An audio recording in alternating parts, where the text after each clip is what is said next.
ಜಗದ್ಗುರು ಗೀತಾನಾಯಕ ಭಾಗವಂತ ಪುರುಷೋತ್ತಮ ಕೃಷ್ಣನ ಪಾದಾರವಿಂದಗಳಿಗೆ ಸಾಷ್ಟಾಂಗ ನಮಸ್ಕಾರಗಳು. ಭಗವತ್ ಸ್ವರೂಪಿಗಳಾದ ನಿಮ್ಮೆಲ್ಲರಿಗೂ ಕೂಡ ನನ್ನ ಸಾಷ್ಟಾಂಗ ನಮಸ್ಕಾರಗಳು. ಇಂತಹ ಕಾರ್ಯಕ್ರಮದಲ್ಲಿ ಧ್ಯಾನ ಯಾತಕ್ಕೆ ಇಟ್ಕೊಂಡಿದ್ದಾರೆ ಅಂತ ಸಾಧಾರಣ ಒಂದು ಪ್ರಶ್ನೆ. ನೇರವಾಗಿ ಕಾರ್ಯಕ್ರಮ ಸ್ಟಾರ್ಟ್ ಮಾಡಬಾರ್ದ, ಸಮಯ ಆಗಿ ಹೋಗ್ಬಿಟ್ಟಿದೆಯಲ್ಲ, ಧ್ಯಾನನೂ ಮಾಡಿಸ್ಬಿಟ್ಟು ಆಮೇಲೆ ಕಾರ್ಯಕ್ರಮ ಮುಂದುವರಿಸ್ತಾ ಇದ್ದಾರಲ್ಲ, ತಡ ಆಗ್ತಾ ಇಲ್ವ ಅಂತ. ಕಾರಣ ಇದೆ. ಅನೇಕ ಜನರು ಬಸ್ಸಲ್ಲಿ ಬಂದಿದ್ದೀರ ಅಲ್ವ ಇಲ್ಲಿ ತಲುಪೋದಕ್ಕೆ ಅಲ್ವೇ? ಸಣ್ಣ ಈ ಉದಾಹರಣೆಯನ್ನು ಕೊಟ್ಟು ಪ್ರಾರಂಭ ಮಾಡ್ತೇನೆ.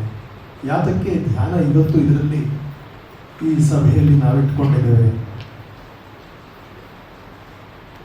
ಕಂಡಕ್ಟ್ರು ಬೆಳಿಗ್ಗೆನೇ ನೀವು ಇಲ್ಲಿಗೆ ತಲುಪಬೇಕು ಅಂದರೆ ಬಂದಿದ್ದೀರಾ ಬಸ್ಸಲ್ಲಿ, ಕಂಡಕ್ಟ್ರು ಟಿಕೆಟ್ ಕೊಡ್ತಾರೆ. 7 ರೂಪಾಯಿ ಟಿಕೆಟ್ಗೆ ಅಥವಾ 10-12 ರೂಪಾಯಿ ಟಿಕೆಟ್ಗೆ ನೀವು 500 ರೂಪಾಯಿ ನೋಟ್ ಅವ್ರಿಗೆ ಕೊಡ್ತೀರಾ. ಬೆಳಿಗ್ಗೆ ಬಸ್ಸು ಅಷ್ಟು ಜನ ಇಲ್ಲ, ಬೆಳಿಗ್ಗೆನೇ ಕೊಡ್ತೀರಾ ನೀವು 500. ಅವನೇನು ಹೇಳ್ತಾನೆ ಅವಾಗ? ಚೇಂಜ್ ಕೊಡಿ. ನೀವೇನು ನೋಡ್ತಾ ಇದ್ದೀರಾ? ಖಾಲಿ ಇದೆ, ಚೇಂಜ್ ಕೊಡಿ. ನನ್ನ ಹತ್ರ ಚೇಂಜ್ ಇಲ್ಲ. ನೀವು ಹೇಳ್ತೀರಾ ನನಗೆ ಚೇಂಜ್ ಬೇಕು ಅಂತಲೇ ನಿಮಗೆ ಕೊಡ್ತಾ ಇದ್ದೀನಿ. ಅವನು ಬಿಡಲ್ಲ, ನೀವು ಬಿಡಲ್ಲ. ಘಟಾಘಟಿ ಆಗುತ್ತೆ, ಘಟಾಘಟಿ ಆಗ್ತಾ ಹೋಗುತ್ತೆ, ಕೆಲವೊಮ್ಮೆ ಅತಿರೇಕಕ್ಕೆ ಹೋಗುತ್ತೆ. ಹೌದಲ್ವಾ? ನಮಗೆ ಜೀವನದಲ್ಲಿ ಅನುಭವ ಆಗಿರ್ತಕ್ಕಂಥ ವಿಷಯ. ನಾವು ಆಫೀಸ್ಗೋ ಅಥವಾ ಈ ಸಭಾ ಕಾರ್ಯಕ್ರಮಕ್ಕೋ ಬಂದ್ವಿ, ಏನಾಯ್ತು ಅಲ್ಲಿ? ಸ್ವಲ್ಪ ಅಜಿಟೇಟ್ ಆಯಿತು, ಮನಸ್ಸು ಸ್ವಲ್ಪ ಚದುರಿ ಹೋಗಿದೆ, ಕಲಕಿದೆ. ಇಲ್ಲಿ ಬಂದಾಗ ಏನೋ ಮಧ್ಯ ಯಾರೋ ಸಿಕ್ಕರು, ಏನೋ ಇನ್ನೊಂದು ಮಾತಾಯಿತು, ಅಥವಾ ಆಫೀಸ್ಗೆ ಹೋದ್ವಿ, ಆಫೀಸಲ್ಲಿ ಯಾರ ಹತ್ರನೋ ಏನೋ ಒಂದು ಸ್ವಲ್ಪ ವಾರ್ತಾಲಾಪದ ಮಧ್ಯೆ ಏನೋ ಆಯಿತು. ನಮ್ಗೆ ಆಲ್ರೆಡಿ ಇಲ್ಲಿ ಒಂದು ಇನ್ಸ್ಟಿಗೇಟ್ ಆಗಿದೆಯಲ್ಲ, ಮೈಂಡ್ ಸ್ವಲ್ಪ ರೆಸ್ಟ್ಲೆಸ್ ಆಗಿದೆಯಲ್ಲ. ನಾವೇನು ಮಾಡ್ತೀವಿ? ಕಂಡಕ್ಟ್ರು ನಮ್ಮ ಮೇಲೆ ತೋರಿಸಿದ ಕೋಪ, ನಾವು ಅವನ ಜೊತೆಗೆ ಆಡಿದಂಥ ಕೋಪದ ಮಾತುಗಳು ಆಫೀಸಲ್ಲಿ ಬಂದಾಗ ಅವ್ರಿಗೆ ಒತ್ತು ಕೊಡ್ತೀವಿ. ಅಲ್ಲಿಗೆ ನಿಲ್ಲತ್ತ? ಅವನ ಸಬಾರ್ಡಿನೇಟ್ ಯಾರ ಇದ್ರೆ ಇಲ್ಲಿ ಅವ್ರಿಗೆ ಮಧ್ಯೆ ಆಯ್ತಲ್ಲ, ಅವನಿಗೆ ಪಾಸ್ ಮಾಡ್ತಾನೆ. ಅಲ್ಲಿಗೆ ನಿಲ್ಲಲ್ಲ. ನಮ್ಮದು ಕೂಡ ಬೇರೆ ಬೇರೆಯವ್ರ ವ್ಯಕ್ತಿಗಳ ಜೊತೆಗೆ ನಮ್ಮದು ಇಂಟರಾಕ್ಷನ್ ಆಗ್ತಾ ಆಗ್ತಾ ಆಗ್ತಾ ಏನಾಗುತ್ತೆ, ನಮ್ಮ ಈ ಕೋಪವನ್ನು ಅವ್ರಿಗೂ ಕೂಡ ನಾವು ಪಾಸ್ ಆನ್ ಮಾಡ್ತಾ ಹೋಗ್ತೇವೆ. ಕಾರ್ಯಕ್ರಮ ಮುಗಿಸಿ ಮನೆಗೆ ಹೋಗ್ತೀರಾ, ಅಥವಾ ಕೆಲಸ ಮುಗಿಸಿ ಮನೆಗೆ ಹೋಗ್ತೀರಾ, ಮತ್ತೆ ಅದೇ ಬಸ್ಸಲ್ಲಿ ಹೋಗ್ತೀರಾ, ಅದೇ ಕಂಡಕ್ಟರ್ ಎದುರುಗಡೆ ಸಿಕ್ಕದ, ಮತ್ತೆ ಮನಸ್ಸು ಏನಾಗುತ್ತೆ, ಇವಾಗ ಇನ್ನೇನು ಮಾತಾಡಿದ್ರೆ ಬೆಳಿಗ್ಗೆದೆಲ್ಲ ನೆನಪಾಗುತ್ತೆ, ಇನ್ನೂ ಜಾಸ್ತಿ ಆಗುತ್ತೆ. ಏನೂ ಆಗಲಿಲ್ಲ ಭಗವತ್ ಕೃಪೆಯಿಂದ. ನಿಮ್ಮ ಹತ್ರ ಚೇಂಜ್ ಇತ್ತು, ಕೊಟ್ರಿ, ಮನೆಗೆ ಬಂದ್ರಿ. ಮನೆಗೆ ಬರ್ತಾ ಮಗನೋ ಮಗಳೋ ಒಂದು ಕಡಿಮೆ ಪರ್ಸೆಂಟೇಜೋ ಅಥವಾ ಇನ್ನೇನೋ ಒಂದು ಸಮಸ್ಯೆ ನಿಮಗೆ ಬಂದು ಅವ್ರು ನ್ಯಾಗ್ ಮಾಡ್ತಾರೆ, ಬಟ್ ಮಾಡ್ತಾರೆ ಅಂದ್ಕೊಂಡು ಈಗಿನ ಟರ್ಮಿನಾಲಜಿ. ಆ ಕೋಪನತೆ ಬೆಳಗಿಂದಷ್ಟು ತೆಗೆದು ಒಂದು ಮಕ್ಕಳಿಗೆ ಇಲ್ಲ ಹೆಂಡತಿಯೋ ಅಥವಾ ಗಂಡನಿಗೋ ಪಾಸ್ ಆನ್ ಮಾಡ್ತೀರಾ. ಮಲಗಬೇಕಂದ್ರೂ ಒಂದು ಸಮಸ್ಥಿತಿಯ ಮನಸ್ಸು, ನೆಮ್ಮದಿಯ ಮನಸ್ಸಿನ ನಿದ್ರೆ ಬರೋದಿಲ್ಲ. ಸ್ವಲ್ಪ ಗುದ್ದಾಡಿ ನಿದ್ರೆ ಬರುತ್ತೆ ಅಲ್ವೇ? ಒಪ್ತೀರಾ? ಹೌದಾ? ಅದೇ ಇವತ್ತು ರಾತ್ರಿ ನೀವು ಲಾಟ್ರಿ ಹೊಡೆದು ಬಿಡ್ತು ಅಂತ ಇಟ್ಕೊಳ್ಳೋಣ, 100 ಕೋಟಿ ರೂಪಾಯಿ. ನಾಳೆ ಬೆಳಿಗ್ಗೆ ಹೇಳ್ತಾ ಏನಾಗುತ್ತೆ ನಿಮಗೆ? ಎಲ್ಲಿಲ್ಲದ ಆನಂದ, ನಿದ್ರೆ ಬರೋದಿಲ್ಲ. ಅದು ಫಸ್ಟ್ ವಿಚಾರ. ಬಂದರೂ ಕೂಡ ನಿದ್ರೆನಲ್ಲೂ ಕೂಡ ಎಣಿಸ್ತಾ ಇರ್ತೀವಿ. ಮಾರನೇ ದಿವಸ ಹೋಗ್ತೀರಾ, ಅದೇ ಕಂಡಕ್ಟ್ರು ಇದೇ ಸಂದರ್ಭ 500 ರೂಪಾಯಿ ನೋಟ್ ಕೊಡ್ತೀರಾ. ಅವ್ನು ಹೇಳ್ತಾನೆ ಚೇಂಜ್ ಇಲ್ಲ ಅಂತ. ಇಟ್ಕೋ, ಪರವಾಗಿಲ್ಲ. ಇಲ್ಲ, ನನ್ನ ಹತ್ರ ಚೇಂಜ್ ಇಲ್ಲ, ಇಟ್ಕೋ, ಪರವಾಗಿಲ್ಲ. ಯಾಕೆ? ನನಗೆ 100 ಕೋಟಿ ಸಿಕ್ಕಿದೆ. ಅವಾಗೇನಂತ ಆಫೀಸಿಗೆ ಬರ್ತೀರಾ, ಬರೀ ಸ್ಮೈಲೆ. ಯಾರು ನೋಡಿದ್ರು ನಗ್ತಾ ಇರ್ತೀರಾ, ಅಪರಿಚಿತರು ಯಾರು ನೋಡಿದ್ರು ನಗ್ತಾ ಇರ್ತೀರಾ. ಆಫೀಸಲ್ಲಿ ಬರ್ತೀರಾ, ಸಬಾರ್ಡಿನೇಟಿಗೆ ನಗ್ತೀರಾ. ಅವನೇನು ಮಾಡ್ತಾನೆ? ನಗುವನ್ನೇ ಇನ್ನೊಬ್ಬರಿಗೆ, ಏನಪ್ಪ ಇವತ್ತು ಸಾಹೇಬರು ಒಳ್ಳೆ ಮೂಡೋದಿದ್ದಾರಲ್ಲ ಅಂಥೇಳಿ ಅವನು ಪಾಸ್ ಮಾಡ್ತಾನೆ. ಮನೆಗೆ ಬರಬೇಕಂದ್ರೂ ನಗು, ಎಲ್ಲರ ಜೊತೆಗೆ ನಗು. ಸಂದರ್ಭ ಒಂದು ಮನಸ್ಥಿತಿ ಅಲ್ವೇ? ಪರಿಸ್ಥಿತಿ ಬದಲಾಯಿಸಕ್ಕಾಗೋದಿಲ್ಲ. ಅಮ್ಮ ಯಾವಾಗಲೂ ಹೇಳ್ತಾರೆ, ಪರಿಸ್ಥಿತಿ ಬದಲಾಯಿಸಕ್ಕಾಗೋದಿಲ್ಲ ಜೀವನದಲ್ಲಿ. ಕರ್ಮ ಇರ್ಬೋದು, ಇತ್ಯಾದಿ ಅನೇಕ ಫ್ಯಾಕ್ಟರ್ಸ್ ಇದೆ. ಮನಸ್ಥಿತಿ ನಮ್ಮ ಕೈನಲ್ಲಿದೆ. ಮನಸ್ಥಿತಿಯನ್ನು ಹೇಗೆ ಅದು ಸಮತ್ವದಲ್ಲಿ ಇಟ್ಕೊಳ್ಳೋಕ್ಕೆ ಸಾಧ್ಯ ಅಂದರೆ ಅದಕ್ಕೆ ಬಹಳ ಉತ್ತಮ ಉಪಾಯ ನಮ್ಮ ಋಷಿಮುನಿಗಳು ಕೊಟ್ಟಿರ್ತಕ್ಕಂಥದ್ದು ಧ್ಯಾನ. ಎಲ್ಲ ಹತ್ರ ಮೊಬೈಲ್ ಇದೆ ಅಲ್ಲ, ಕಂಪ್ಯೂಟರ್ ಇದೆ, ಲ್ಯಾಪ್ಟಾಪ್ ಇದೆ, ಮೊಬೈಲ್ ಇಲ್ಲದೆ ಇರೋರು ಯಾರೂ ಇಲ್ಲ. ಒಂದು ಪಕ್ಷ ಹಳೆಯ ಜನ್ರೇಷನ್ ಅವ್ರಿಗೆ ಕಂಪ್ಯೂಟರ್ ಇಲ್ಲ ಅಂದರೂ ಮಕ್ಕಳು ಮೊಮ್ಮಕ್ಕಳು ಲ್ಯಾಪ್ಟಾಪ್ ಅಂಕ ಯೂಸ್ ಮಾಡ್ತಾರೆ. ಅಥವಾ ನಮಗೆ ಮೊಬೈಲ್ ಅಂಕ ಇದೆ, ಮೊಬೈಲ್ ಸ್ವಿಚ್ ಆಫ್ ಮಾಡಿ ಸ್ವಿಚ್ ಆನ್ ಮಾಡಿದಾಗ ಬೂಟ್ ಅಂತ ಹೇಳ್ತೀವಿ. ಬೂಟಿಂಗ್ ಆಗುತ್ತೆ. ಕಂಪ್ಯೂಟರ್ ಆನ್ ಮಾಡಿದಾಗಲೂ ಬೂಟಿಂಗ್ ಆಗುತ್ತೆ, ಮಕ್ಕಳಿಗೆ ಚೆನ್ನಾಗಿ ರಿಲೇಟ್ ಆಗುತ್ತೆ. ಬೂಟಿಂಗ್ ಆಗಬೇಕಂದ್ರೆ ಏನಾದ್ರು ಒಂದು ತಕರಾರು ಆಗಿಬಿಟ್ರೆ ಏನಾಗುತ್ತೆ ಹೇಳಿ? ಬೂಟ್ ಆಗಲ್ಲ, ಅಥವಾ ಅದು ಹೋರಾಟ ಆಡಿ ಬೂಟ್ ಆಯಿತು, ಸ್ಕ್ರೀನ್ ಬರೋಕ್ಕೆ ತಡ ಆಯಿತು, ಕಂಪ್ಯೂಟರ್ ಸ್ಲೋ ಇರುತ್ತೆ ಯಾವುದೋ ಕಾರಣದಿಂದ. ಅದೇ ಥರ ನಮ್ಮ ಜೀವನದ ಬೂಟಿಂಗ್ ಏನು ಅಂದರೆ ಬೆಳಿಗ್ಗೆ ಒಳ್ಳೆಯ ರೀತಿಯಲ್ಲಿ ಎದ್ದು ಧ್ಯಾನ ಮಾಡಿದ್ರೆ ಕರೆಕ್ಟ್ ಬೂಟಿಂಗ್ ಆಗುತ್ತೆ. ಯಾತಕ್ಕೆ ನಮ್ಮ ಋಷಿಮುನಿಗಳು ಇದನ್ನು ವ್ಯವಸ್ಥಿತವಾಗಿ ಮಾಡಿದ್ರು, ನಮ್ಮ ಜೀವನದ ಒಂದು ಶೈಲಿಯಾಗಿ ಮಾಡಿಬಿಟ್ರು. ಉಸಿರಾಟ ಹೇಗೆ ಸಹಜವೋ ಇದೆಲ್ಲ ಕ್ರಿಯೆಗಳು ಕೂಡ ನಮ್ಮ ಜೀವನದಲ್ಲಿ, ನಮ್ಮ ಭಾರತೀಯ ಪರಂಪರೆಯಲ್ಲಿ ನಮ್ಮ ಪೂರ್ವಜರು ಇದನ್ನು ನಮಗೆ ರೂಢಿ ಮಾಡಿಸಿದ್ದಾರೆ. ಕಾರಣ ನಮ್ಮ ಬೂಟಿಂಗ್ ಸರಿಯಾಗಿದ್ದರೆ ಅವತ್ತು ದಿನ ಪೂರ್ತಿ ಚೆನ್ನಾಗಿರುತ್ತೆ. ಬೂಟಿಂಗ್ ತಕರಾರಾಯಿತಾ ನಮ್ಮಿಂದ ಇತರರಿಗೂ ತೊಂದರೆ, ನಾವು ಅನ್ಕ ತೊಂದರೆನಲ್ಲಿ ಇರ್ತೀವಿ, ಇತರರಿಗೂ ಕೂಡ ತೊಂದರೆ. ಹಾಗಾಗಿ ಇವತ್ತಿನ ಕಾರ್ಯಕ್ರಮದ ಮಹತ್ವ ಬಹಳವಾಗಿದೆ. ಈಗಾಗಲೇ ಪ್ರಾಸ್ತಾವಿಕ ನುಡಿಗಳಲ್ಲಿ ಹೇಳಿದ್ರು, ಶ್ರೀ ಮುರುಳಿಯವರು ಕೂಡ ಹೇಳಿದ್ದಾರೆ. ಇನ್ನು ಮುಂದಿನ ಸೋಪಾನಗಳಲ್ಲಿ, ಕಾರ್ಯಕ್ರಮದ ಸೋಪಾನಗಳಲ್ಲಿ ಅತ್ಯಂತ ಆಳವಾಗಿ ಅದರ ವಿಶ್ಲೇಷಣೆಯನ್ನು ಶ್ರೀಯುತರು ಮಾಡ್ತಾ ಇದ್ದಾರೆ, ಗಣ್ಯರಿಬ್ಬರು ಕೂಡ. ಅದಕ್ಕೆ ಪಾಕವಾದಂಥ ಮನಸ್ಥಿತಿ ಬೇಕು, ತೆರೆದ ಮನಸ್ಥಿತಿ ಬೇಕು. ನಾವು ಇಲ್ಲಿ ಈ ಸಭಾ ಕಾರ್ಯಕ್ರಮಕ್ಕೆ ಯಾವ ಮನಸ್ಥಿತಿಯಿಂದ, ಯಾವ ಸಂದರ್ಭದಿಂದ ತಲುಪಿದೆಯೋ ಆ ಒಂದು ಮನಸ್ಸನ್ನ ಕೊಂಚ ಸಮಾಧಾನ ಮಾಡೋದು ಅಗತ್ಯ ಇದೆ. ಹಾಗಾಗಿ ಈ ಧ್ಯಾನ ಕ್ರಿಯೆ ಬಹಳ ಸರಳವಾದಂಥ ಧ್ಯಾನ ಕ್ರಿಯೆ ಅಮ್ಮ ನಮಗೆ ಕೊಟ್ಟಿರ್ತಕ್ಕಂಥದ್ದು. ಇವತ್ತು ಅಮ್ಮನ ಸಂಪರ್ಕಕ್ಕೆ ಬಂದಿರತಕ್ಕಂಥ ಪ್ರತಿಯೊಬ್ಬರೂ ಕೂಡ ಇದಕ್ಕೆ ದೇಶ, ಕಾಲ, ಸಂದರ್ಭ, ಸನ್ನಿವೇಶ ಯಾವುದರ ಅಗತ್ಯವೂ ಇಲ್ಲ. ಅಂಥ ಒಂದು ಸರಳ ಉಪಾಯವನ್ನು, ಮನಸ್ಸನ್ನು ಸಮಾಧಾನ ಚಿತ್ತವಾಗಿ ಮಾಡೋಕ್ಕೆ, ಏಕಾಗ್ರ ಚಿತ್ತವಾಗಿ ಮಾಡೋಕ್ಕೆ, ನಮ್ಮ ಮನಸ್ಸಿನ ರಿಮೋಟ್ ಕಂಟ್ರೋಲ್ ನಮ್ಮ ಕೈನಲ್ಲಿರೋದಕ್ಕೆ ಸರಳವಾಗಿ ಹೇಳ್ಕೊಟ್ಟಿದ್ದಾರೆ. ಅದನ್ನು ದಯವಿಟ್ಟು ಎಲ್ಲರೂ ಮಾಡೋಣ, ಕೆಲವೇ ನಿಮಿಷಗಳಷ್ಟೇ. ಚೇರ್ನಲ್ಲಿ ಕೂತಿದ್ರು ಕೂಡ ಎಲ್ಲರಲ್ಲಿ ವಿನಂತಿ, ತೊಂದರೆ ಇಲ್ಲದೆ ಹೋದರೆ, ಬೆನ್ನು ಹುಳಿ ತೊಂದರೆ ಇಲ್ಲದೆ ಹೋದರೆ ಚೇರ್ನಲ್ಲಿ ಕೂತಿದ್ರು ಕೂಡ ನೆಟ್ಟಗೆ ಕೂತ್ಕೊಳ್ಳೋಕ್ಕೆ ಪ್ರಯತ್ನಿಸಿ. ಬೆನ್ನು, ಕುತ್ತಿಗೆ, ತಲೆ ಒಂದೇ ನೇರದಲ್ಲಿ ಇರಲಿ. ಶರೀರದ ಮಾಂಸ ಖಂಡಗಳು, ಸ್ನಾಯುಗಳು ಸರಳವಾಗಿ ಬಿಡಿ. ಯಾವುದೇ ಹಿಡಿತ ಇಲ್ಲದೆ ಇಟ್ಕೊಳ್ಳಿ. ನಿಮ್ಮ ಹಸ್ತಗಳನ್ನು ನಿಮ್ಮ ಮಂಡಿಯ ಮೇಲೆ ಇಟ್ಕೊಳ್ಬಹುದು, ಅಥವಾ ಆಕಾಶದ ಕಡೆಯಿಂದ ಚಾಚಿ ಇಟ್ಕೊಳ್ಬಹುದು. ಯಾವ ಸ್ಥಿತಿಯಲ್ಲಿ ನಿಮಗೆ ಅನುಕೂಲವೋ ಆ ಸ್ಥಿತಿಯಲ್ಲಿ ಕೆಲವು ನಿಮಿಷ ಶರೀರದ ಮೇಲೆ ಯಾವುದೇ ಬೋಧೆ ಇಲ್ಲದೆ ಕೂತ್ಕೊಳ್ಳುವಂಥ ಆರಾಮಿನ ಸ್ಥಿತಿಯಲ್ಲಿ ಕೂತ್ಕೊಳ್ಳಿ. ಉಸಿರನ್ನು ಒಳಗಡೆಗೆ ನಿಧಾನವಾಗಿ ಇಟ್ಕೊಳ್ತಾ ಮೃದುವಾಗಿ ಕಣ್ಗಳನ್ನು ಮುಚ್ಕೊಳ್ಳೋಣ.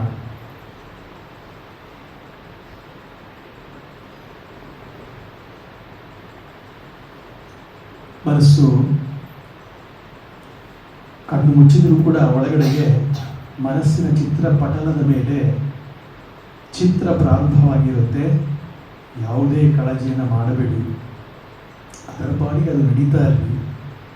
ಕನ್ನಡಿಯ ಮುಂದೆ ಬಿಂಬ ಬಂದರೆ ಕನ್ನಡಿ ಸಾಕ್ಷಿಯಾಗಿ ಹೇಗಿರುತ್ತೆ ಆ ರೀತಿಯಲ್ಲಿ ಈ ಎಲ್ಲ ಆಲೋಚನೆಗಳು, ಚಿಂತೆಗಳು, ವಿಚಾರಗಳು, ದೃಶ್ಯಗಳು ಮನಸ್ಸಿನ ಚಿತ್ರಪಟಲದ ಮೇಲೆ ಏನು ಬಂದಿದೆ ಸಾಕ್ಷಿಯಾಗಿ ನೋಡೋಕ್ಕೆ, ಅಂದರೆ ಅದಕ್ಕೆ ನಮ್ಮ ಕಡೆಯಿಂದ ಯಾವುದೇ ಇನ್ನೊಂದು ಆಲೋಚನೆಯನ್ನು ಸೇರಿಸದೆ, ಸರಣಿಗೆ, ಕೊಂಡಿಗೆ ಸೇರಿಸದೆ ತದೇಕ ಚಿತ್ತವಾಗಿ ಸಾಕ್ಷಿ ಭಾವದಲ್ಲಿ ಕನ್ನಡಿಯಂತೆ, ಚಿತ್ರ ಪರದೆಯಂತೆ ನೋಡೋದಕ್ಕೆ ಕೆಲವು ಕ್ಷಣ ಪ್ರಯತ್ನಿಸೋಣ.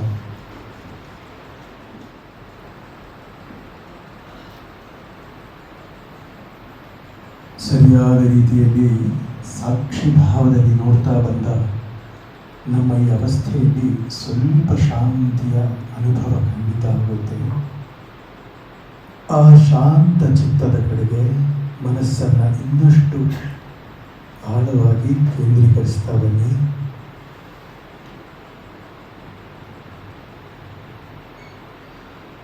Be centered deep within yourselves. Experience the inner peace, the inner silence. ಒಳಗಿನ ಶಾಂತಿಯನ್ನು, ಮೌನವನ್ನು, ನೀರವ ಮೌನವನ್ನು ನಮ್ಮೊಳಗೇ ಇದೆ, ಅದನ್ನು ಅನುಭವಿಸಲು ಪ್ರಯತ್ನಿಸಿ. Be totally relaxed physically and mentally. Be present here in this very moment. ಶರೀರ ಮನಸ್ಸನ್ನು ಹಗುರವಾಗಿಸಿಕೊಳ್ಳಿ. ಶರೀರದಲ್ಲಿ ಯಾವುದೇ ಒತ್ತಡವಿಲ್ಲದೆ, ಸ್ನಾಯುಗಳಲ್ಲಿ ಯಾವುದೇ ಒತ್ತಡವಿಲ್ಲದೆ, ಮನಸ್ಸಿನಲ್ಲಿ ಯಾವುದೇ ಚಿಂತೆಗಳಿಗೆ ಜೋಡಣೆ ಇಲ್ಲದೆ ನಮ್ಮ ಕಡೆಯಿಂದ ಸಾಕ್ಷಿಭಾವದಿಂದ ಎರಡೂ ಶರೀರ ಮನಸ್ಸಿಗೆ ವಿಶ್ರಾಂತಿಯನ್ನು ಕೊಡಿ, ಸರಿದಬಿಡಿ. ಈ ಕ್ಷಣ ಇಲ್ಲಿ ನಾವು ಪೂರ್ಣವಾಗಿ ಈ ಕ್ಷಣ ಇರೋದಕ್ಕೆ ಪ್ರಯತ್ನ ಮಾಡಿ. Focus deepens within all the vacillations of the mind. Come to an end. Let us tune into the divine presence of Guru or God, who is within ourselves, within our heart, who resides in our heart, with this relatively silent state of our mind. ನಮ್ಮ ಏಕಾಗ್ರತೆ ಆಳವಾಗುತ್ತಾ ಮನಸ್ಸಿನ ಎಲ್ಲ ಚಿಂತೆಗಳು, ದುಗುಡಗಳು ಹಂತ ಹಂತವಾಗಿ ಶಾಂತವಾಗ್ತಾ ಬರ್ತಾ ಇದೆ ಅಂತ ಭಾವಿಸ್ತಾ ಒಳಗಿನ ಪರಮಾತ್ಮ ಚೈತನ್ಯಕ್ಕೆ ನಮ್ಮ ಮನಸ್ಸನ್ನು ಟ್ಯೂನ್ ಮಾಡೋದಕ್ಕೆ ಪ್ರಯತ್ನಿಸಿ. We will chant the Pranava mantra Omkara together for 3 times.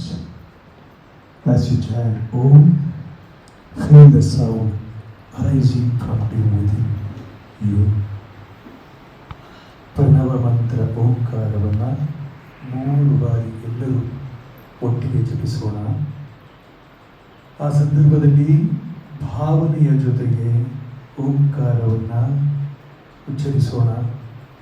ಒಳಗೆ ಆಳದಲ್ಲಿ ಈ ಓಂಕಾರನಾದ ನಮ್ಮ ಒಳಗೆ ಆಳದಿಂದ ಹೊರಹೊಮ್ಮುತ್ತಾರೆ ಅಂತ ಭಾವಿಸ್ತಾ ಓಂಕಾರವನ್ನು 3 ಬಾರಿ ಎಲ್ಲರೂ ಜೊತೆಯಾಗಿ ಹೇಳೋಣ. ದೀರ್ಘವಾದ ಶ್ವಾಸವನ್ನು ತೆಗೆದುಕೊಳ್ಳಿ.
Feel the vibrations of the syllable Om spreading to each and every cell of our body.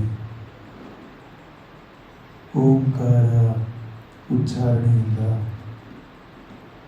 ಯಾವ ಸ್ಪಂದನ, ಸೂಕ್ಷ್ಮ ಸ್ಪಂದನ ಉದ್ಭವಿಸಿದೆ ಅದು ಶರೀರದ ಕಣಕಣದಲ್ಲಿ ವ್ಯಾಪ್ತವಾಗುತ್ತಿರುವಂತೆ ಭಾವಿಸಿ. ಶರೀರದ ಕಣಕಣವೂ ಕೂಡ ಆ ಓಂಕಾರ ಸ್ಪಂದನದಿಂದ ಓತಪ್ರೋತವಾಗ್ತಾ ಇದೆ ಅಂತ ಭಾವಿಸಿ.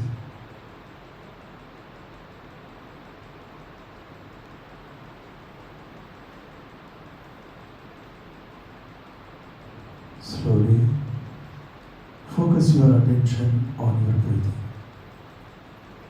Let your breathing be in a normal, relaxed way. Be aware as you breathe. Be aware of every inhalation and every exhalation. Watch each and every breath with total awareness. ನಮ್ಮ ಏಕಾಗ್ರತೆ ನಮ್ಮ ಉಸಿರಾಟದ ಮೇಲೆ ಕೇಂದ್ರೀಕೃತವಾಗಲಿ. ಉಸಿರಾಟದಲ್ಲಿ ಯಾವುದೇ ಒತ್ತಡವಿಲ್ಲದೆ ಇರಲಿ, ಯಾವುದೇ ಹಿಡಿತವಿಲ್ಲದೆ ಇರಲಿ. ಸರಳವಾಗಿ ಆಳವಾಗಿ ಉಸಿರಾಟ ನಡೀತಾ ಇರಲಿ. ಪ್ರತಿಯೊಂದು ಶ್ವಾಸೋಚ್ಛ್ವಾಸವನ್ನು, ಅದರ ಕ್ರಿಯೆಯನ್ನು ಏಕಾಗ್ರತೆಯಿಂದ ಗಮನಿಸೋಣ. ಉಸಿರನ್ನು ಒಳಗೆ ತೆಗೆದುಕೊಳ್ತಾ ಇದ್ದೇವೆ.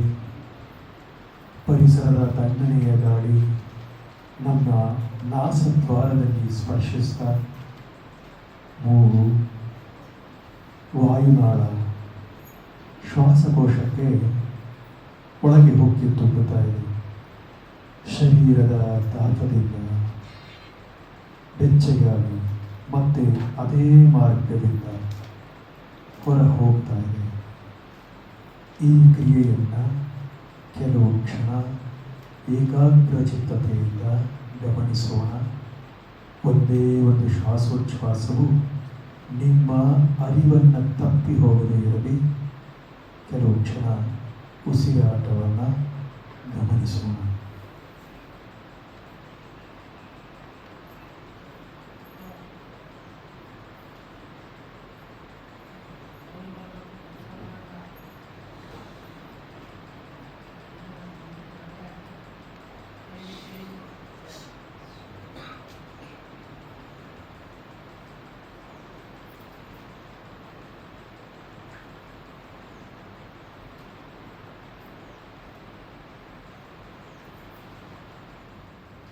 Now as you breathe in, feel the vibration of the sound Ma with the inhaled air. Retain your breath for a few seconds. And as you breathe out, feel the vibrations of the sound Om with the exhaled air. ಶ್ವಾಸವನ್ನು ಒಳಗೆ ತೆಗೆದುಕೊಳ್ಳುವಾಗ ಮಾನಸಿಕವಾಗಿ ಮಾ ಶಬ್ದದ ಉಚ್ಚಾರಣೆಯನ್ನು ಮಾಡ್ತಾ ಶ್ವಾಸವನ್ನು ಒಳಗೆ ತೆಗೆದುಕೊಳ್ಳೋಣ. ಕೆಲವು ಕ್ಷಣ ಶ್ವಾಸವನ್ನು ಹಿಡಿಯುತ್ತಾ ನಿಶ್ವಾಸದ ಸಂದರ್ಭದಲ್ಲಿ ಓಂ ಶಬ್ದವನ್ನು ಮಾನಸಿಕವಾಗಿ ಉಚ್ಚರಿಸ್ತಾ ಉಸಿರನ್ನು ಹೊರಗೆ ಬಿಡೋಣ. ಶ್ವಾಸವನ್ನು ಒಳಗೆ ತೆಗೆದುಕೊಳ್ತಾ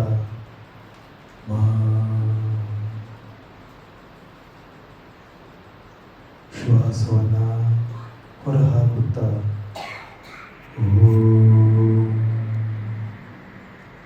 ಮಾನಸಿಕವಾಗಿ ಮನಸ್ಸಿನಲ್ಲೇ ಪ್ರತಿಯೊಂದು ಉಸಿರಿಗೆ ಮಾ ಓಂ ಶಬ್ದವನ್ನು ಉಚ್ಚರಿಸ್ತಾ ಆ ಶಬ್ದ ತರಂಗದ ಶಕ್ತಿಯನ್ನು ಶರೀರದ ಕಣಕಣದಲ್ಲಿ ಅನುಭವಿಸ್ತಾ ಈ ಉಸಿರಾಟದ ಕ್ರಿಯೆಯನ್ನು ಮಾಡೋಣ. ಕೆಲವು ಕ್ಷಣಗಳು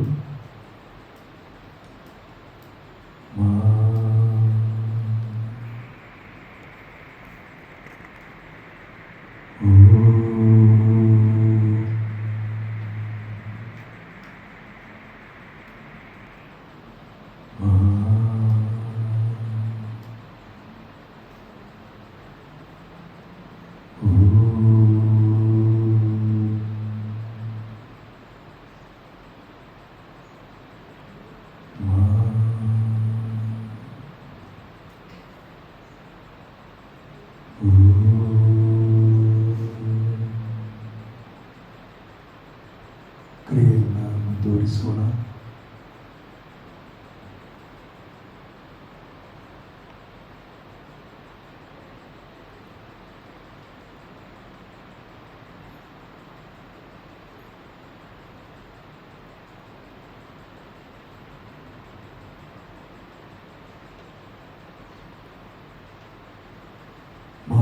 ಶಬ್ದದ ಅರ್ಥ ಪ್ರೇಮ, ತ್ಯಾಗ, ಕರುಣೆ, ಅನುಕಂಪೆ.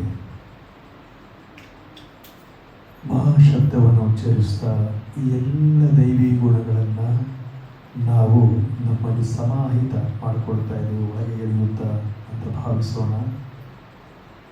ಓಂಕಾರ ಜ್ಞಾನದ ಪರಮಾತ್ಮನ ಸಂಕೇತ, ಜ್ಞಾನದ ಸಂಕೇತ, ಪ್ರಕಾಶದ ಸಂಕೇತ.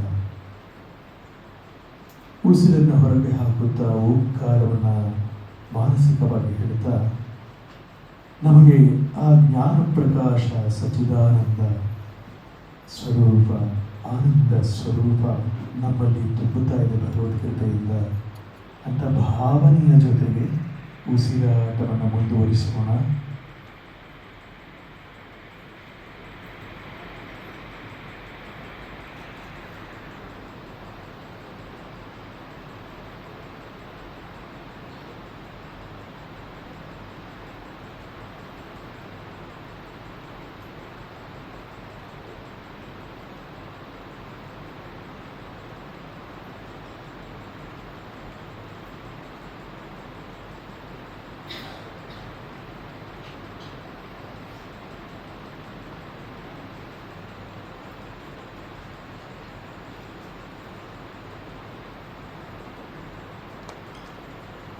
Slowly feel the sounds small move, dissolving in your breaths, taking you to a deep state of inner peace and silence.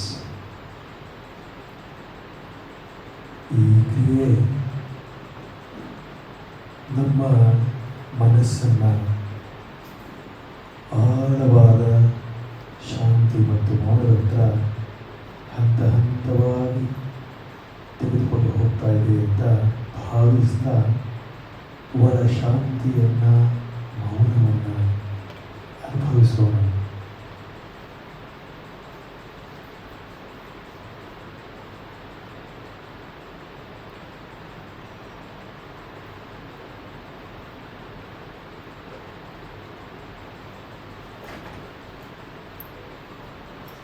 Like a bud blossoming into a flower, feel your heart blossoming and becoming one with the Supreme Consciousness, experiencing the unfolding of each and every petal of your heart. Try to experience this blossoming, inner blossoming. ಮೊಗ್ಗು ಅರಳುತ್ತಾ ಹೇಗೆ ಪುಷ್ಪವಾಗಿ ಪೂರ್ಣವಾಗಿ ಅರಳುತ್ತೆ ಪುಷ್ಪವಾಗಿ, ಅದೇ ರೀತಿ ನಮ್ಮ ಸಂಕುಚಿತ ಮನೋಭಾವದ ನಮ್ಮ ಹೃದಯ ಭಗವದ್ ಕೃಪೆಯಿಂದ ಈ ಧ್ಯಾನ ಕ್ರಿಯೆಯ ಮೂಲಕ ಆ ಹೃದಯ ಪುಷ್ಪವರ್ಣತಾ ಇದೆ. ಭಗವಂತನ ಆ ಚೈತನ್ಯದ ಜೊತೆಗೆ ತಾದಾತ್ಮ್ಯವನ್ನು ಹೊಂದುತ್ತಾ ಇದೆ. ತನ್ನ ಮೂಲಕ ಈ ಹೃದಯ ಪುಷ್ಪವರಳುತ್ತಾ ನಾವು ಕೂಡ ಆ ಪರತತ್ವದ ಶಕ್ತಿಯನ್ನು, ಗುಣಗಳನ್ನು ನಮ್ಮ ಮೂಲಕ ಇತರರಿಗೂ ಕೂಡ ಅದನ್ನು ಪ್ರಸರಿಸ್ತಾ ಇದ್ದೇವೆ, ಹರಡುತ್ತಾ ಇದ್ದೇವೆ ಅಂತ ಭಾವಿಸ್ತಾ ಆ ಆನಂದ ಚಿತ್ತದ ಅವಸ್ಥೆಯಲ್ಲಿ ತನ್ಮಯರಾಗೋಣ. ಎಲ್ಲವನ್ನ ಮರೆತು ಆನಂದದಲ್ಲಿ ಆನಂದವಾಗಿ ಆನಂದ ಸ್ವರೂಪರಾಗಿ ಯೋಚನೆ ಕುಳಿತುಕೊಳ್ಳೋಣ.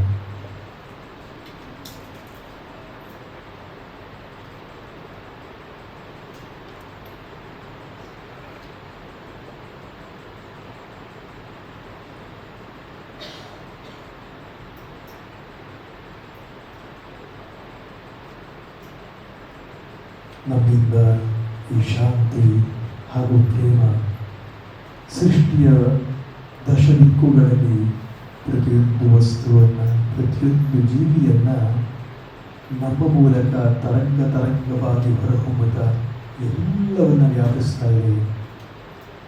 ನಮ್ಮ ತಾದಾತ್ಮ್ಯ ಪ್ರಕೃತಿ ಜೊತೆಗೆ, ಇತರ ಜೀವಿಗಳ ಜೊತೆಗೆ ಏಕವಾಗ್ತಾ ಇದೆ ಅಂತ ಭಾವಿಸಿ ಈ ಶಾಂತ ಚಿತ್ತತೆಯಲ್ಲಿಯೇ ಮುಂದುವರಿತಾ ಇದೆ.